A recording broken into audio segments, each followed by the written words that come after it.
Ինչ կանեիք, եթե ձեզ պատվիրեին սիրել այն մարդուն, ով քանդում է ձեր կյանքի գործը։ Պատկերացրեք, ձեր աչքի առաջ բուլդոզերը ջարդում է ձեր հոր վերջին անավարտ խաչքարը։ Մարմարի բեկորները կարծես ձեր սեփական հոգու բեկորներն են։ Դուք բռունցքներն այնքան ուժեղ եք սեղմում, որ արյունը կաթում է հողին։ Հենց այդ պահին ձեզ ասում են, որ պետք է ոչ թե վրեժխնդիր լինել, այլ աղոթել այն մարդու համար, ով այդ ամենի հետևում կանգնած է։ Այսօր դուք կտեսնեք, թե ինչպես այդ արյունոտ բռունցքը բացվեց և կատարեց մի քայլ, որն ավելի հզոր էր, քան ցանկացած բողոքի ակցիա։ Մի քայլ, որը հակասում է մարդկային տրամաբանությանը։ Բայց ամենակարևորը, մենք կբացահայտենք այն մեկ աստվածային սկզբունքը, որը կարող է ձեր ամենաանողոք թշնամուն ստիպել կանգ առնել և լսել ձեզ, առանց որևէ սպառնալիքի կամ ուժի կիրառման։ Սա թուլության մասին պատմություն չէ, սա բացարձակ ուժի մասին է։ Բաժանորդագրվեք հիմա և մեկնաբանություններում գրեք ձեր քաղաքի անունը, տեսնենք քանիսով ենք մենք։ Առավոտյան լռությունը պատռեց պողպատե ճռինչը։ Գևորգը, խաչքարագործ վարպետը, որի մատները քարի փոշուց սպիտակել էին դեռ պատանեկությունից, վեր քռավ տեղից։ Նրա արհեստանոցի դիմաց, որտեղ օդը դարերով ներծծվել էր կրաքարի ու աղոթքի բույրով, կանգնած էր դեղին, հրեշավոր մի էքսկավատոր։ Դրա ժանիքավոր շերեփը կարծես սպառնում էր ոչ միայն հողի փոքրիկ կտորին, այլև Գևորգի հոր, պապի ու նախնիների հիշատակին, որոնք այս նույն հողի վրա քարին հոգի էին տվել, Աստծո խոսքը վերածելով անմահ զարդանախշերի։ Այն կանգնած էր այնտեղ որպես ժամանակակից աշխարհի անողոք դեսպան, որը եկել էր ջնջելու հիշողությունը։ Գևորգի կինը Անահիտը դուրս վազեց ձեռքին պաշտոնական տեսքով մի թուղթ։ Նրա դեմքը գունատ էր, ինչպես նոր տաշած մարմարը, իսկ աչքերում սարսափ էր։ Գևորգ, սա ծանուցում է, ասում են տարածքը վաճառված է, մեկ ամսից այստեղ բազմաֆունկցիոնալ համալիր պետք է կառուցվի։ Արհեստանոցի ներսում փոշոտ լույսի շողերի տակ կիսատ էին մնացել տասնյակ խաչքարեր, յուրաքանչյուրը մի ճակատագիր, մի աղոթք։ Այնտեղ էր Գևորգի կյանքը, նրա հավատքի տեսանելի վկայությունը։ Եվ հիմա այդ ամենը պետք է հավասարվեր հողին, հանուն ապակե և բետոնե մի կառույցի, որը խոստանում էր շահույթ և զարգացում։ Մի քանի ժամ անց հայտնվեց նա, Տիգրանը, 38 տարեկան, թանկարժեք կոստյումով, ինքնավստահ հայացքով մի մարդ, որի աչքերում քարի հոգու փոխարեն փողի սառը փայլն էր։ Նա շինարարական ընկերության սեփականատերն էր, մի մարդ, ով սովոր էր ստանալ այն, ինչ ուզում էր։ «Վարպետ, եկել եմ պայմանավորվելու», ասաց նա առանց որևէ զգացմունքի։ «Գիտեմ, որ սա ձեր պապենական վայրն է, բայց ժամանակները փոխվում են, մենք ձեզ լավ փոխհատուցում կառաջարկենք»։ Գևորգը նայեց Տիգրանին, հետո իր ձեռքերին, որոնք գիտեին քարի հետ խոսելու լեզուն։ Նրա ներսում մի փոթորիկ էր սկսվել, անզորության, զայրույթի և վիրավորանքի միախառնում։ Նրա տունը, նրա հավատքի ամրոցը, կանգնած էր ավազի վրա սպասվող փոթորքի առաջ։ Այն երեկո Գևորգի տանը լարված լռություն էր տիրում։ Նրա երկու որդիները, 14-ամյա Արմենը և 10-ամյա Վահեն, խորասուզված իրենց գաջեթների մեջ, կարծես չէին էլ նկատում ծնողների հոգեկան վիճակը։ Նրանց էկրաններից եկող արհեստական լույսը սառը ստվերներ էր գցում սենյակի պատերին կախված սրբապատկերների վրա։ Գևորգն ու Անահիտը հասկանում էին, որ կորցնում են ոչ միայն արհեստանոցը, այլև իրենց հոգևոր կապը երեխաների հետ։ Կիրակնօրյա եկեղեցի այցելությունները դարձել էին ձևականություն, և երեխաները ձանձրանում էին պատարագի ընթացքում։ Ծնողները վախենում էին, որ իրենց ընտանեկան տունը կառուցված է ժամանակակից արժեքների, սպառման, անհատականության, ավազի վրա և չի դիմանա կյանքի փոթորիկներին։ Հենց այդ հուսահատության պահին նրանք միասին մի որոշում կայացրին։ Դա փախուստ չէր, այլ որոնում։ Նրանք որոշեցին ուխտագնացության գնալ դեպի Հայաստանի հին վանքերը՝ Տաթևը, Նորավանքը և Խոր Վիրապը։ Նրանք պետք է կանգնեին այն վայրերում, որոնք կառուցված էին ժայռերի վրա և դարեր շարունակ դիմացել էին բոլոր փոթորիկներին։ Նրանք պետք է ֆիզիկապես զգային Քրիստոսի խոսքերի իմաստը, որպեսզի հասկանային՝ ժայռի վրա կառուցելը պարզապես երեխաներին աղոթք սովորեցնելը չէ,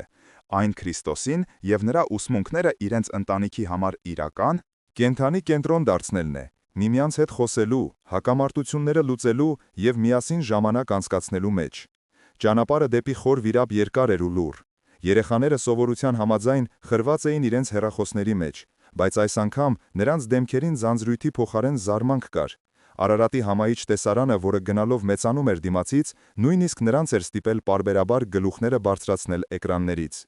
Գևորգը վարում էր, ամուր սեղմելով ղեկը, իսկ Անահիտը նայում էր պատուհանից դուրս, փորձելով դաշտերի անսահմանության մեջ գտնել իր հոգու խաղաղությունը։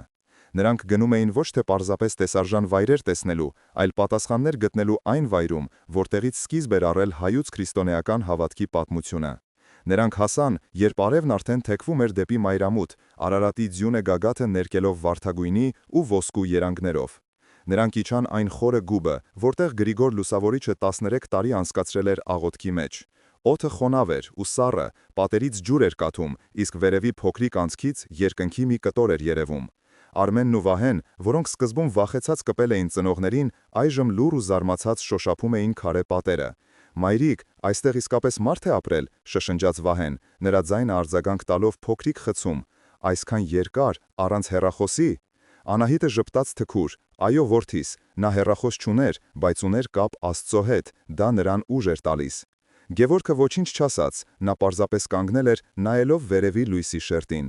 Նա փորձում էր պատկերացնել, թե ինչ հավատք, ինչ ներքին ուժ պետք է ունենար մարդը այս խավարի մեջ տեսնելու լույսը եւ հավատալու, որ այդ լույսը մի օր կփրկի մի ամբողջ ազգ։ Այդ պահին, այդ խորքում Գևորգը հասկացավ մի կարևոր բան. նրա արհեստանոցի խնդիրը, Տիգրանի հետ հակամարտությունը, այդ ամենը այնքան փոքր ու աննշան թվաց այն հոգևոր պայքարի համեմատ, որը մղվել էր այս պատերի ներսում։ Նա հասկացավ, որ իր տունը փլուզվում է ոչ թե Տիգրանի բուլդոզերից, այլ իր սեփական հավատքի թուլությունից։ Նա իր երեխաներին բերել էր եկեղեցի, բայց երբեք չէր ցույց տվել նրանց հավատքի ուժը գործի մեջ։ Նա նրան սովորեցրել էր հայլ մերը, բայց չէր սովորեցրել, թե ինչպես ներեր թշնամուն 70 անգամ 7 անգամ։ Նրա տունը կառուցված էր ավանդույթների ավազի վրա, ոչ թե կենդանի հավատքի ժայռի։ Երբ նրանք դուրս եկան գուբից, արդեն մթնում էր։ Նրանք կանգնեցին վանքի բակում, նայելով լուսավորված Արարատին։ Լռությունը խախտեց Արմենը։ «Հայրիկ, իսկ ինչ ենք անելու այն մարդու հետ, ով ուզում է մեր արհեստանոցը քանդել»։ Դա առաջին անգամն էր, որ նա հետաքրքրություն էր ցուցաբերում խնդրի նկատմամբ։ Գևորգը նայեց որդուն, հետո Անահիտին։ Նրա աչքերում վճռականություն կար։ «Մենք կկառուցենք մեր տունը ժայռի վրա, որդիս», ասաց նա։ «Իսկ դա նշանակում է, որ մենք կսկսենք անել այն, ինչ ամենադժվարն է»։ Նա դեռ հստակ չգիտեր, թե ինչ քայլեր է ձեռնարկելու, բայց գիտեր, որ դրանք այլևս չեն լինելու զայրույթի կամ վրեժի քայլեր։ Ուխտագնացությունը դարձել էր նրանց ընտանեկան հոգևոր ճանապարհորդության սկիզբը, շրջադարձային կետը, որտեղից պետք է սկսվեր իսկական շինարարությունը։ Ուխտագնացությունից վերադառնալուց հետո Գևորգի տանը մի նոր ավանդույթ հաստատվեց։ Երեկոյան հեռուստացույց դիտելու փոխարեն ընտանիքը հավաքվում էր հյուրասենյակում։ Գևորգը բացում էր իր պապի հին կաշեկազմավետարանը և նրանք միասին կարդում էին մի փոքրիկ հատված։ Սկզբում երեխաները դժգոհում էին, բայց Գևորգն ու Անահիտը համառ էին։ Նրանք չէին կարդում չոր քարոզներ, այլ փորձում էին Քրիստոսի առակները քննարկել իրենց կյանքի օրինակներով։ Նրանք խոսում էին անառակ որդու մասին, հիշելով, թե ինչպես իրենք են սխալներ գործել ու ներվել։ Նրանք քննարկում էին բարի սամարացու առակը, մտածելով, թե ում կարող են օգնել իրենց թաղամասում։ Աստիճանաբար երեխաները սկսեցին ներգրավվել։ Նրանք տեսնում էին, որ ավետարանը ոչ թե հին հեքիաթների գիրք է, այլ կենդանի խոսք, որը վերաբերում է իրենց այսօր։ Մի երեկո, երբ նրանք կարդում էին Լեռան քարոզից այն հատվածը, որտեղ Հիսուսն ասում է. «Սիրեցեք ձեր թշնամիներին, օրհնեցեք ձեր անիծողներին», Գևորգը կանգ առավ։ Նա նայեց իր ընտանիքին և հասկացավ, որ ժամանակն է խոսքից անցնել գործի։ Նրա սրտում մի որոշում էր հասունացել, անհնարին, գրեթե խենթ թվացող։ Հաջորդ օրը նա վերցրեց տուֆի մի փոքր, գեղեցիկ կտոր և սկսեց աշխատել դրա վրա։ Նա աշխատում էր ոչ թե զայրույթով կամ հուսահատությամբ, այլ աղոթքով և սիրով, որը նոր էր սկսել ծլարձակել իր հոգում։ Մի քանի օր անց նրա ձեռքերի տակ ծնվեց մի փոքրիկ, նրբաքանդակ խաչքար։ Դա պատվեր չէր, դա նվեր էր։ Նա զգուշորեն փաթաթեց խաչքարը և գնաց Տիգրանի շքեղ գրասենյակ։ Քարտուղարուհին զարմացած նայեց նրան, բայց Տիգրանը, լսելով Գևորգի անունը, հետաքրքրությունից դրդված համաձայնեց ընդունել նրան։ Նա վստահ էր, որ Գևորգը եկել է հանձնվելու և փող խնդրելու։ Գևորգը մտավ սենյակ։ Տիգրանը նստած էր իր հսկայական սեղանի հետևում, իշխանության և հաղթանակի դիրքից։ «Լսում եմ քեզ, Գևորգ», ասաց նա սառը, «հուսով եմ եկել ես խելամիտ որոշմամբ»։ Գևորգը լուռ մոտեցավ սեղանին և զգուշորեն դրեց խաչքարը։ Տիգրանը տարակուսած նայեց քարին, հետո Գևորգին։ Սա քեզ համար է Տիգրան, ասաց Գևորգը հանգիստ ձայնով, որի մեջ չկար ոչ մի կեղծիք կամ սարկազմ։ Սա նվեր է իմ կողմից քո նոր կառուցվելիք շենքի համար։ Թող Աստված օրհնի քո աշխատանքը եւ պահապան լինի քո ընտանիքին։ Տեղի ունեցավ մի բան, որին Գևորգը պատրաստ չէր։ Տիգրանը մի պահ լռեց, հետո բարձր ծիծաղեց։ Դա ոչ թե ուրախ, այլ արհամարհական, նվոստացուցիչ ծիծաղ էր։ Նա վերցրեց նրբաճաշակ խաչքարը, մի պահ զննեց այն, կարծես գնահատելով աշխատանքի որակը, եւ հետո, Գևորգի աչքերի մեջ նայելով, սառնասրտորեն նետեց այն իր սեղանի կողքի աղբամանի մեջ։ Քարի եւ մետաղի բախման ձայնը Գևորգի սրտում արձագանքեց որպես կոտրվող ապակու ձայն։ «Ինձ քո քարերը պետք չեն», ասաց Տիգրանը, կրկին նստելով իր բազկաթոռին։ «Ինձ քո հողն է պետք։ Դու ունես 1 շաբաթ ժամանակ տարածքն ազատելու համար։ Հակառակ դեպքում իմ բուլդոզերները կանեն դա քո փոխարեն»։ Գևորգը հեռացավ ջախջախված։ Նրա առաջին միամիտ փորձը կիրառելու Քրիստոսի ամենադժվար խորհուրդը ավարտվել էր ստորացուցիչ պարտությամբ։ Նա զգում էր, թե ինչպես իր մեջ նորից գլուխ է բարձրանում հին զայրույթը, վիրավորանքն ու ատելությունը։ Նա տուն վերադարձավ զգալով, որ իր կառուցած տան հիմքերը նորից սկսել են սասանվել։ Այդ երեկո Գևորգի տանը լռությունը ծանր էր ու խեղդող։ Անահիտը լուր հավաքում էր սեղանը։ Իսկ երեխաները, զգալով ծնողների լարվածությունը, անաղմուկ մտել էին իրենց սենյակները։ Գևորգը նստած էր բազմոցին, գլուխը կախ, ձեռքերով բռնելով։ Նրա մեջ ամեն ինչ եռում էր։ Նվաստացումը, որ նա կրել էր Տիգրանի գրասենյակում, այրում էր նրան ներսից։ Նա զգում էր, որ ոչ միայն պարտվել է, այլև ծաղրի է ենթարկվել իր իսկ հավատքի պատճառով։ «Սիրեցեք ձեր թշնամիներին»։ Այս խոսքերը հիմա նրա ականջներում հնչում էին որպես դաժան հեգնանք։ Նա փորձեց, անկեղծորեն փորձեց, եւ ահա թե ինչ ստացավ։ Իր ձեռքով պատրաստած խաչքարը աղբամանում, իսկ թշնամին ավելի ուժեղ ու անխիղճ, քան երթևէ։ Նրա մարդկային բանականությունը գոռում էր, որ նա հիմարություն է արել, որ քրիստոնեական խոնարհությունը այս աշխարհում ընկալվում է որպես թուլություն։ Հաջորդ օրը հարվածն ավելի ուժեղ էր։ Տիգրանը սկսել էր տեղեկատվական պատերազմ։ Տեղական թերթերից մեկում հայտնվել էր մի հոդված։ «Ժառանգության ստվերում ինչպես են հին արհեստավորները խոչընդոտում քաղաքի զարգացմանը» վերնագրով։ Հոդվածում Գևորգի ընտանիքը ներկայացվում էր որպես համառ ու շահամոլ մարդկանց խումբ, ովքեր իրենց անձնական քմահաճույքի համար խանգարում են տասնյակ մարդկանց համար աշխատատեղեր ստեղծելուն։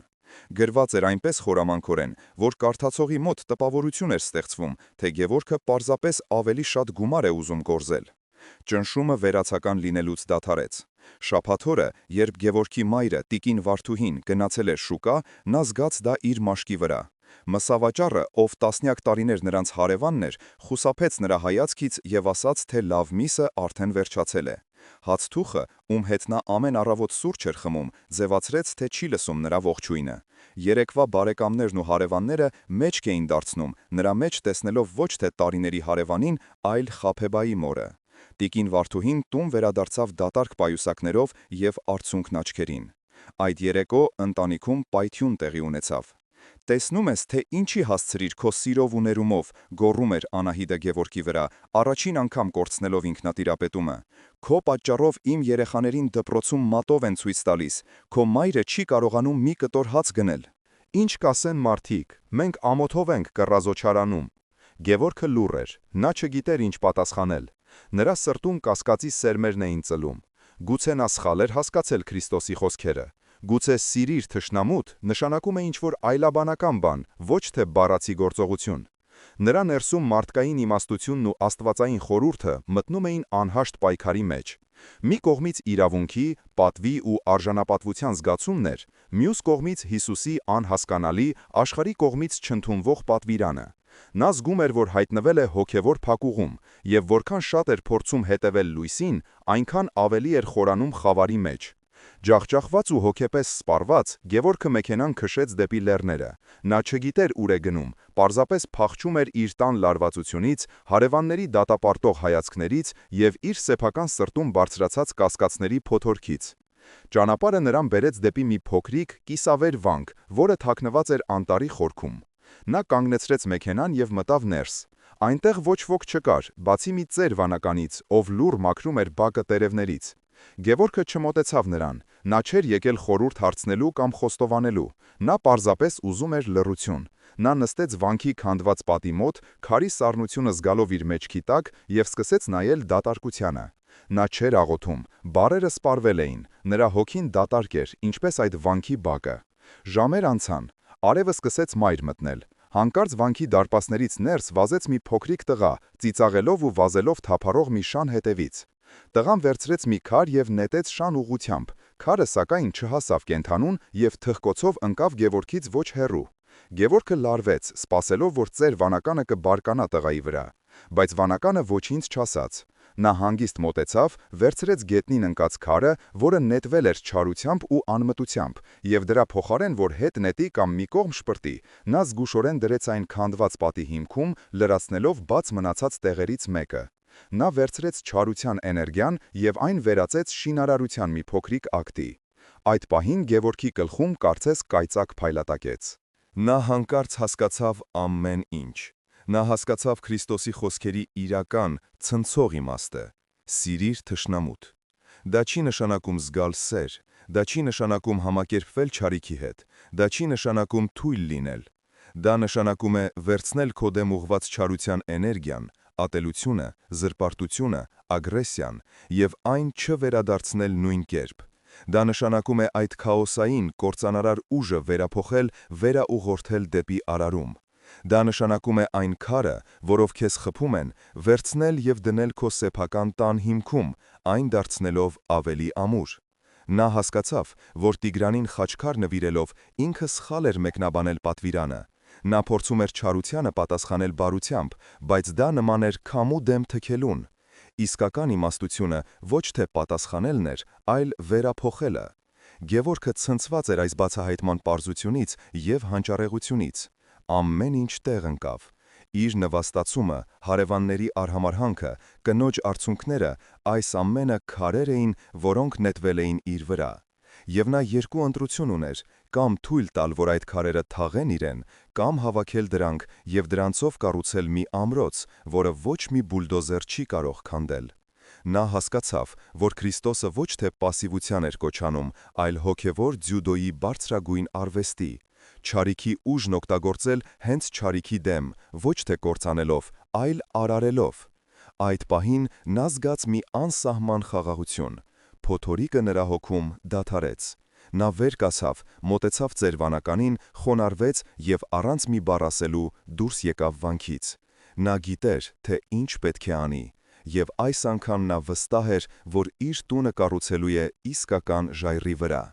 Գևորգը տուն վերադարձավ բոլորովին այլ մարդ։ Նրա դեմքին այլևս չկար այն տանջահար արտահայտությունը, որը վերջին շաբաթներին տանջում էր նրա ընտանիքին։ Դրա փոխարեն հանգիստ վճռականություն էր, ուժ, որը բխում էր ոչ թե համառությունից, այլ խորը ներքին համոզմունքից։ Նա հավաքեց ընտանիքին, կնոջը, երեխաներին, մորը և նույնիսկ զանգեց իր կրտսեր եղբորը Լևոնին, ով մինչ այդ պահը պնդում էր, որ խնդիրը պետք է լուծել տղամարդավարի, ուժով և կապերով։ Երբ բոլորը հավաքվեցին, Գևորգը խոսեց։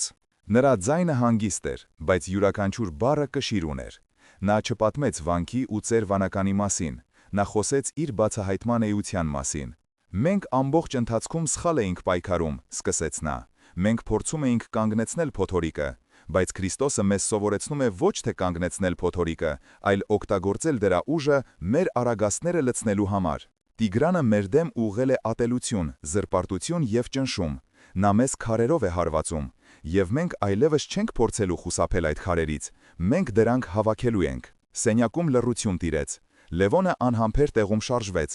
«Ինչ ես դուս տալիս, Գևորգ», ընդհատեց նա։ «Ինչ քարեր, ինչ առագաստներ, մեկ շաբաթից բուլդոզերները կգան»։ Գևորգը նայեց եղբորը, և նրա հայացքում ոչ թե բարկություն կար, այլ կարեկցանք։ «Տիգրանը ուզում է վերցնել մեր հողը, որպեսզի դրա վրա կառուցի իր հարստության ու եսասիրության հուշարձանը։ Լավ, բայց հենց այդ հողի կողքին, նրա ապագա շեխեղ շենքի պատուհանների տակ, կա մի հին լքված մատուռ, հիշում եք։ Այն, որ մեր պապն էր երազում վերականգնել։ Մենք սկսելու ենք դրա վերականգնումը։ Վաղվանից։ Մենք Տիգրանի ատելության էներգիան, նրա զրպարտությունը, այն ամբողջ ցավը, որ նա մեզ պատճառեց, կվերածենք աղոթքի տան։ Նա ուզում է շահույթի կենտրոն ստեղծել, իսկ մենք նրա քթի տակ կկառուցենք հոգևոր կենտրոն, անվճար, բոլորի համար։ Լևոնը ոտքի կանգնեց։ Դու խելագարվել ես, սա ինքնասպանություն է, սա կրակի վրա յուղ լցնելու պես մի բան է, նա մեզ կնչնացնի։ Բայց Անահիտը, ով ամբողջ ընթացքում լուր լսում էր, նայեց ամուսնուն։ Նա տեսնում էր նրա աչքերի մեջ այն կրակը, այն հավատքը, որը վաղուց չէր տեսել։ Նրա սեփական վախերն ու կասկածները հալվեցին այդ հայացքի տակ։ Նա մոտեցավ Գևորգին, վերջրեց նրա ձեռքը և երկար ժամանակ անց առաջին անգամ վստահ ձայնով ասաց. «Ես քեզ հետ եմ»։ Տիկին Վարդուհին արդյունքները սրբեց և ժպտաց։ Նա տեսնում էր իր որդու մեջ իր ամուսնուն և իր պապերի ոգին։ Համայնքը բաժանվեց։ Ոմանք Լևոնի նման Գևորգի որոշումը համարեցին անմտություն, հոգևոր ռոմանտիզմ, որը կործանման կտանի։ Նրանք դարձան կասկածամիտները։ Բայց մյուսները, ովքեր տեսել էին Գևորգի տառապանքն ու նրա նոր ձեռք բերած խաղաղությունը, զգացին, որ այս խենթ թվացող ծրագրի մեջ ավելի շատ իմաստություն և ուժ կա, քան ցանկացած իրավաբանական պայքարի մեջ։ Նրանք դարձան նոր դաշնակիցները։ Քրիստոսի խորհրդի նոր ըմբռնումը սկսեց վերաձևել հարաբերությունները, ստեղծելով նոր հոգևոր դաշինքներ և բացահայտելով հին մակերեսային կապերի փխրունությունը։ Հաջորդ առավոտ, երբ արևի առաջին շողերը նոր էին ոսկեզօծում Արարատի գագաթը, Գևորգը, Անահիտը, նրանց երկու որդիները և մի քանի հավատարիմ բարեկամներ արդեն կանգնած էին լքված մատուռի ավերակների մոտ։ Նրանք իրենց հետ բերել էին բահեր, դույլեր և ամենակարևորը իրենց նոր գտած վճռականությունը։ Նրանք սկսեցին մաքրել տարածքը տարիների ընթացքում կուտակված աղբից ու մոլախոտերից։ Աշխատանքը ծանր էր, բայց նրանց սրտերում թեթևություն կար։ Յուրաքանչյուր հանած քար, յուրաքանչյուր մաքրած թիզ հող նրանց համար ոչ թե պարզապես ֆիզիկական աշխատանք էր, այլ հոգևոր ակտ, չարիքի կողմից ստեղծված քաոսը վերածելու սրբության։ Կեսօրին մոտ հորիզոնում հայտնվեցին Տիգրանի սև ջիպերը։ Նրանք փոշուամփ բարձրացնելով մոտեցան և կանգ առան մատուռի մոտ։ Տիգրանը դուրս չեկավ մեքենայից։ Նրա փոխարեն դուրս եկան մի քանի մկանուտ տղաներ։ Նրանք ձեռք չտվեցին Գևորգին կամ նրա ընկերներին։ Նրանք սկսեցին հոգեբանական ճնշումը։ Մեքենաներից սկսեց բարձր ագրեսիվ երաժշտություն հնչել, որը խախտում էր առավոտյան սուրբ լռությունը։ Նրանք սկսեցին իրենց շինարարական աղբը բերել ու թափել հենց մաքրված տարածքի կողքին, ստեղծելով նոր աղբանոց։ Նրանք բարձրաձայն ծաղրում էին աշխատողներին, անվանելով նրանց խելագար սրբեր։ Ամեն մի վիրավորանքի, ամեն մի ծաղրական խոսքի, ամեն մի դույլ աղբի դիմաց Գևորգը լուռ մոտենում էր, վերցնում էր մատուռի հին ընկած քարերից մեկը և դնում էր պատի հիմքում։ Նրա շարժումները հանգիստ էին ու չափված։ Նրա դեմքին չկար ոչ զայրույթ, ոչ վախ։ Նա պարզապես վերցնում էր նրանց կողմից արտանետված ատելության էներգիան և այն վերածում էր շինարարական քարի։ Նրա ընկերները, տեսնելով նրա անսասանությունը, հետևեցին նրա օրինակին։ Երաժշտության աղմուկի և վիրավորանքների ներքո նրանք լուռ շարունակում էին դնել մատուռի պատի առաջին շարքը։ Այս տեսարանը չվրիպեց հարևանների աչքից։ Մարդիկ, ովքեր երեկ խուսափում էին Գևորգի ընտանիքից, այժմ իրենց տների պատուհաններից լուռ հետևում էին այս տարօրինակ դիմակայությանը։ Սկզբում նրանք տարակուսած էին, հետո հետաքրքրված։ Նրանք տեսնում էին ոչ թե երկու կողմերի բախում, այլ միակողմանի ագրեսիա և դրան ի պատասխան անհասկանալի խաղաղ արարում։ Օրվա վերջում, երբ Տիգրանի մարդիկ հեռացան, մի ծերունի հարևան, ով ամենից շատ էր քննադատել Գևորգին, դանդաղ մոտեցավ։ Նա ոչինչ չասաց, պարզապես վերցրեց մի քար և դրեց այն Գևորգի դրած քարի կողքին։ Նրանից հետո մոտեցավ մեկ ուրիշը, հետո մի կին իր երեխայի հետ։ Հակամարտությունը դառնում էր հանրային, և մարտի դաշտը ոչ թե ուժի, այլ ոգու ամրության փորձության վայր էր դառնում։